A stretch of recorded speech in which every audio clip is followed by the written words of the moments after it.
যোগাযোগের প্রধান মাধ্যম হচ্ছে ভাষা তথা কথা, যা আমরা কমবেশি সবাই বলি। তবে কথা বলাও যে একটি শিল্প তা হয়তো খেয়াল করি না সবসময়।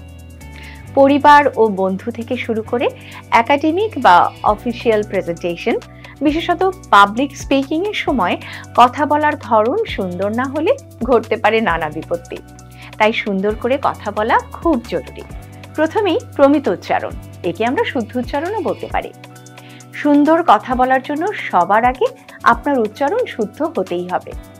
এক্ষেত্রে আঞ্চলিকতা পরিহার করা উচিত। এর মধ্য দিয়ে বক্তার উপর শ্রোতার ইতিবাচক প্রভাব পড়ে। আর বিশুদ্ধ উচ্চারণের প্রথম শর্ত হচ্ছে উচ্চারণ শুনে শেখা।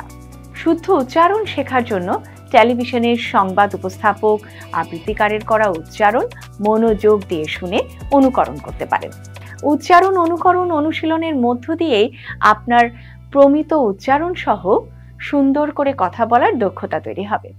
বক্তা যে বিষয়ে কথা বলবেন সে সম্পর্কে সঠিক ও যথাযথ জ্ঞান থাকা জরুরি। এক্ষেত্রে তথ্য সংগ্রহ করতে বই ও ইন্টারনেটের বিভিন্ন ওয়েবসাইটের সাহায্য নিতে পারেন। মনে রাখবেন, বিশ্ব এখন আমাদের হাতের মুঠোয়, আপনি চাইলেই সম্ভব।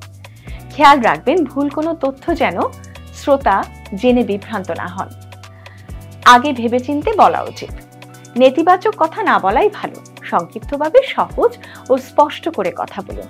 কথা বলার সময় অপ্রয়োজনীয় বিরতি নিলে শ্রুতি মধুর শোনায় না, এ ব্যাপারেও সতর্ক থাকতে হবে। একজন ভালো বক্তা হতে গেলে সবচাইতে যে বিষয়টি জরুরি সেটি হচ্ছে আত্মবিশ্বাস।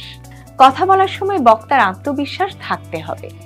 কোনো কারণে বিচলিত হলেও তা প্রকাশ করা একেবারেই উচিত নয়। এতে কথা শোনার আগ্রহ হারিয়ে ফেলতে পারেন শ্রোতা। তবে এর মানে এটি নয় যে আত্মবিশ্বাস দেখাতে দ্রুত কথা বলা শুরু করবেন।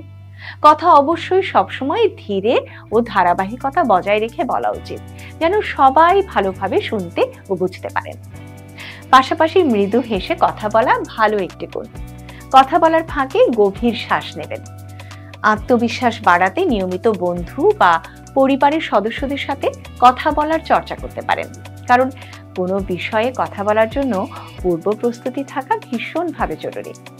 পূর্ব প্রস্তুতির মাধ্যমে নিজের মধ্যে এক ধরনের প্রবল আত্মবিশ্বাস গড়ে উঠবে।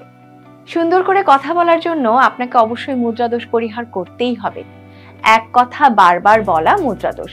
এই যেমন কেউ একজন কথা বলছে, কথার মাঝে উ আ বা কোনো একটি শব্দ বারবার বলে উঠছে। এই অভ্যাস থাকলে দ্রুত পরিহার করুন। মুদ্রাদোষের কারণে শ্রোতা বিরক্ত হতে পারেন। মুদ্রাদোষ দূর করার জন্য মেডিটেশন বেশ সহায়ক। এতে আপনি নিজের কাজে মনোযোগী হয়ে উঠবেন। এছাড়া অতিরিক্ত দুশ্চিন্তা থেকে দূরে থাকুন। দুশ্চিন্তার ফলে ব্যক্তি উদাসীন থাকে এবং নিজের কাজের প্রতি মনোযোগী থাকেন না। তাই একই কাজের পুনরাবৃত্তি ঘটতেই থাকে। অনেক ক্ষেত্রে মুদ্রাদোষ স্বাভাবিকভাবেই দূর হয়, তাই এতে বিচলিত হওয়ার কোনো প্রয়োজন নেই। মুদ্রাদোষ দূর করতে কথা বলার সময় সচেতন হওয়াটাই জরুরি। সুন্দরভাবে কথা বলার খুব গুরুত্বপূর্ণ একটি কৌশল হচ্ছে আন্তরিকতার প্রকাশ। এর মধ্য দিয়ে কথা বলার সময় বক্তার অনেক অসঙ্গতি শ্রোতা এড়িয়ে যেতে পারেন। বাকবিতণ্ডা একেবারেই যাবেন না, পরিহার করবেন। চিৎকার করে কথা বলবেন না। এই ক্ষেত্রে রাগান্বিত না হয়ে ধৈর্য নিয়ে শান্ত ও নম্রভাবে কথা বলবেন। মুখের অভিব্যক্তি ঠিক রাখবেন। অনর্থক অপ্রয়োজনীয় কথা বলা থেকে বিরত থাকবেন। তবে এমনভাবে কথা বলবেন যেন উপস্থিত শ্রোতারা পরিপূর্ণভাবে আপনার সব কথা শুনতে পান।